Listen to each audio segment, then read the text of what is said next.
ಪರಿಶಿಷ್ಟ ಜಾತಿ ಬಲಗೈ ಸಮುದಾಯದ ಒಕ್ಕೂಟದ ವತಿಯಿಂದ ಮಂಡ್ಯ ಜಿಲ್ಲೆಯಲ್ಲಿ ಇವತ್ತು ಏನು ಬಲಗೈ ಸಮುದಾಯಕ್ಕೆ ಸರ್ಕಾರಿ ನೌಕರಿಯಲ್ಲಿ ಹಾಗೂ ಶಿಕ್ಷಣದಲ್ಲಾಗಿರುವಂಥ ನಾಗಮೋಹನ್ ದಾಸ್ ವರದಿಯಲ್ಲಿ ಆಗಿರುವಂಥ ಅನ್ಯಾಯವನ್ನು ಖಂಡಿಸಿ ಇವತ್ತು ಮಂಡ್ಯ ಜಿಲ್ಲಾಧಿಕಾರಿಗಳ ಮುಖಾಂತರ ರಾಜ್ಯಪಾಲರಿಗೆ ಮತ್ತು ಮುಖ್ಯಮಂತ್ರಿಗಳು ಇವತ್ತು ಮನವಿಯನ್ನು ಸಲ್ಲಿಸ್ತಾ ಇದ್ದೀವಿ.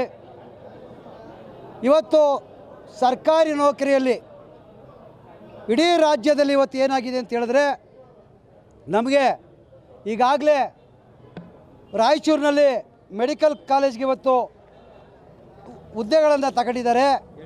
ಆ ಹುದ್ದೆಗಳಲ್ಲಿ ಇವತ್ತು 40 ಹುದ್ದೆಗಳಲ್ಲಿ ಇವತ್ತು 4 ಹುದ್ದೆಗಳನ್ನು ಎ ವರ್ಗಕ್ಕೆ ಕೊಟ್ಟಿದ್ದಾರೆ, ಬಿ ವರ್ಗಕ್ಕೆ ಇವತ್ತು 0 ಆಗಿದೆ. ಸರ್ಕಾರಿ ಆಯುರ್ವೇದಿಕ್ ಮೆಡಿಕಲ್ ಕಾಲೇಜ್ಗಳಲ್ಲಿ ಇವತ್ತು 8 ಹುದ್ದೆಗಳಲ್ಲಿ 2 ಹುದ್ದೆಗಳನ್ನು ಎ ವರ್ಗಕ್ಕೆ ಕೊಟ್ಟಿದ್ದಾರೆ, ಬಿ ವರ್ಗ ಅಂದರೆ ಬಲಗೈ ಸಮುದಾಯಕ್ಕೆ 0 ಆಗಿದೆ. ಕರ್ನಾಟಕ ಸಾರಿಗೆ ಇಲಾಖೆಯಲ್ಲಿ 10 ಹುದ್ದೆಗಳನ್ನು ಎ ವರ್ಗಕ್ಕೆ ಕೊಟ್ಟಿದ್ದಾರೆ, ಬಲಗೈ ಸಮುದಾಯ ಬಿ ವರ್ಗಕ್ಕೆ 0. ಕೃಷಿ ವಿವಿ ಧಾರವಾಡದಲ್ಲಿ ಇವತ್ತು 10 ಹುದ್ದೆಗಳನ್ನು ಎ ವರ್ಗಕ್ಕೆ ನೀಡಿದ್ದಾರೆ, ಅಂದರೆ ಎಡಗೈ ಸಮುದಾಯದ ಉಪ ಜಾತಿಗಳಿಗೆ ನೀಡಿದ್ದಾರೆ, ಬಲಗೈ ಸಮುದಾಯದ ಬಿ ವರ್ಗಕ್ಕೆ 7 ಕೊಟ್ಟಿದ್ದಾರೆ.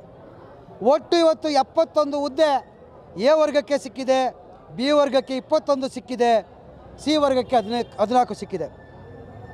ಬಂಧುಗಳೇ, ಇವತ್ತು ಕರ್ನಾಟಕ ಸರ್ಕಾರದ ಮುಖ್ಯಮಂತ್ರಿಗಳಲ್ಲಿ ಒಂದು ಮನವಿಯನ್ನು ಮಾಡ್ತೀವಿ. ಇವತ್ತು ಬಲಗೈ ಸಮುದಾಯ ಇಡೀ ರಾಜ್ಯದಲ್ಲಿ ಜನಸಂಖ್ಯೆಯಲ್ಲಿ ಅತಿ ಹೆಚ್ಚು ಜನಸಂಖ್ಯೆಯನ್ನು ಹೊಂದಿದೆ. ಆದರೂ ಕೂಡ ನಾಗಮೋಹನ್ ದಾಸ್ ಅವರು ನಮಗೆ ವರದಿಯಲ್ಲಿ ಅನ್ಯಾಯವನ್ನು ಮಾಡಿದ್ದಾರೆ.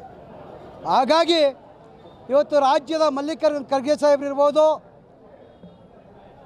ಡಾಕ್ಟರ್ ಜಿ ಪರಮೇಶ್ವರ್ ಸಾಹೇಬ್ರಿರ್ಬೋದು, ಮಹದೇವಪ್ಪ ಸಾಹೇಬ್ರಿರ್ಬೋದು, ಪ್ರಿಯಾಂಕಾ ಖರ್ಗೆ ಅವರಿರ್ಬೋದು, ಮಂಡ್ಯ ಜಿಲ್ಲೆಯ ಶಾಸಕರಾದಂಥ ನರೇಂದ್ರ ಸ್ವಾಮಿ ಅವರಿರ್ಬೋದು, ಮತ್ತು ಈ ರಾಜ್ಯದ ಬಲಗೈ ಸಂಬಂಧಿಸಿದ ಎಲ್ಲ ಶಾಸಕರು ಕೂಡ ಮುಖ್ಯಮಂತ್ರಿಗಳಲ್ಲಿ ನಮಗಾಗಿರುವಂಥ ಅನ್ಯಾಯವನ್ನು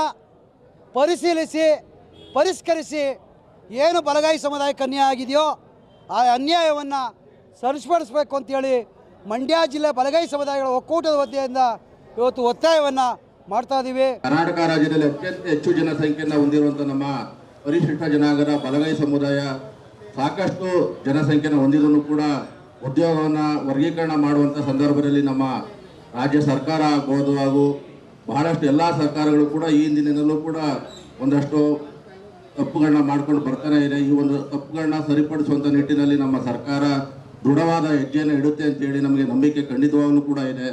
ಅದಕ್ಕೆ ಕಾರಣ ನಾಗಮೋಹನ್ ದಾಸ್ ಅವರು ಕೊಟ್ಟಂತಹ ವರದಿಯಲ್ಲಿ ನಮ್ಮ ಸಮುದಾಯಕ್ಕೆ ಬಹಳಷ್ಟು ಅನ್ಯಾಯ ಆಗಿದ್ದು, ಈ ಒಂದು ಸಮುದಾಯಕ್ಕೆ ಆಗಿರುವಂಥ ಅನ್ಯಾಯವನ್ನು ಸರಿಪಡಿಸುವಂಥ ನಿಟ್ಟಿನಲ್ಲಿ ನಮ್ಮ ರಾಜ್ಯದ ಗೌರವಾನ್ವಿತ ಮುಖ್ಯಮಂತ್ರಿಗಳಾದಂತಹ ಸಿದ್ದರಾಮಯ್ಯ ಅವರಾಗಬಹುದು, ಉಪಮುಖ್ಯಮಂತ್ರಿಗಳಾದಂತಹ ಡಿ ಕೆ ಶಿವಕುಮಾರ್ ಸರ್ ಸೇರಿದಂತೆ ನಮ್ಮ ಗೃಹ ಮಂತ್ರಿಗಳಾದಂಥ ಪರಮೇಶ್ವರ್ ಸರ್ ಆಗಬಹುದು, ನಮ್ಮ ಸಮಾಜ ಕಲ್ಯಾಣ ಇಲಾಖೆ ಮಹದೇವಪ್ಪ ಸರ್ ಸೇರಿದಂತೆ ನಮ್ಮ ಜನಾಂಗದ ಎಲ್ಲ ಗೌರವಾನ್ವಿತ ನಾಯಕರುಗಳು ಕೂಡ ನಮ್ಮ ಬಲಗೈ ಸಮುದಾಯಕ್ಕೆ ಆಗಿರುವಂತಹ ಈ ಒಂದು ಅನ್ಯಾಯವನ್ನು ಸರಿಪಡಿಸಿ ಉದ್ಯೋಗವನ್ನು, ಅದರಲ್ಲೂ ಹೆಚ್ಚು ಜನಸಂಖ್ಯೆ ಹೊಂದಿರುವಂಥ ನಮ್ಮ ಸಮುದಾಯಕ್ಕೆ ಎಲ್ಲ ಹುದ್ದೆಗಳಲ್ಲೂ ಕೂಡ ಸರಿಸಮಾನವಾಗಿ ಅಧಿಕಾರವನ್ನು ಹಂಚುವುದರ ಜೊತೆಗೆ ನಮ್ಮ ಸಮಾಜವನ್ನು